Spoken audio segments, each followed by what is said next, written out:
when there's such a lack of leadership in a divided nation, are these things still possible? For more on this, let's welcome in now Craig Shirley, New York Times bestselling author and presidential historian and Newsmax analyst. Craig, great to see you as always.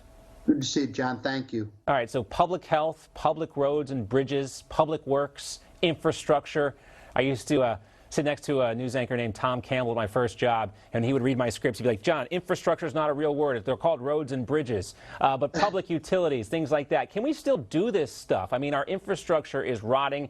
Joe Biden wants to spend $3 trillion on everything. But, I mean, we have to do this stuff. When we have a divided nation, Craig, we have to. Can we? I don't think we can. I think we've reached that point now, John, where, you know, we resemble the Soviet Union, where public works proposals and projects just don't work anymore. And it's better to privatize these things and get them done in a timely fashion than rely on government, because it's ultimately going to fail anyway.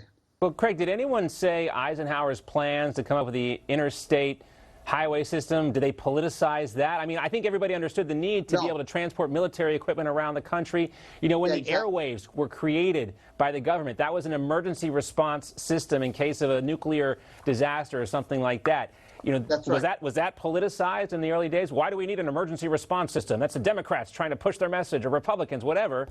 I mean, these things weren't politicized back then. No, they were not. They were not politicized, John. And World War II wasn't politicized, and the Works Progress Administration wasn't politicized. The New Deal wasn't politicized by Republicans, or certainly was by Franklin Roosevelt. But it was a different time. It was a different era. We were much more unified, much more homogeneous as a nation. We all ate the same breakfast cereal.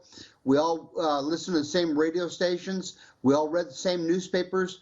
We all consumed the same information in the 1930s and 1940s. We've since become balkanized.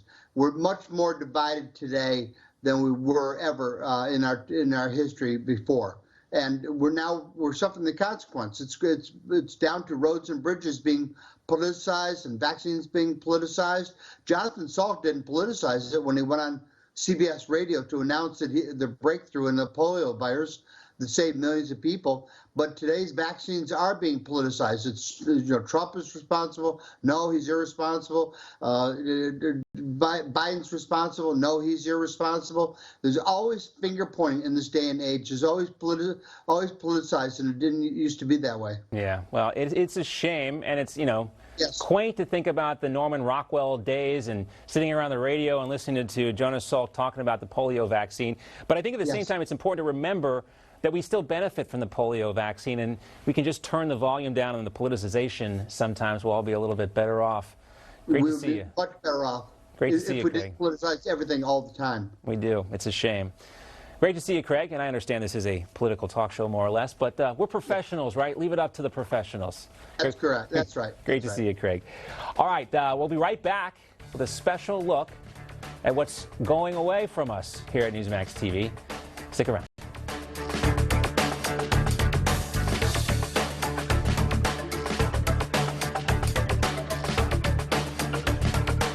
Captioning brought to you by Pray.com, the #1 app for daily prayer and bedtime Bible stories. Bring light to your day. Strengthen your spirit. Download Pray.com.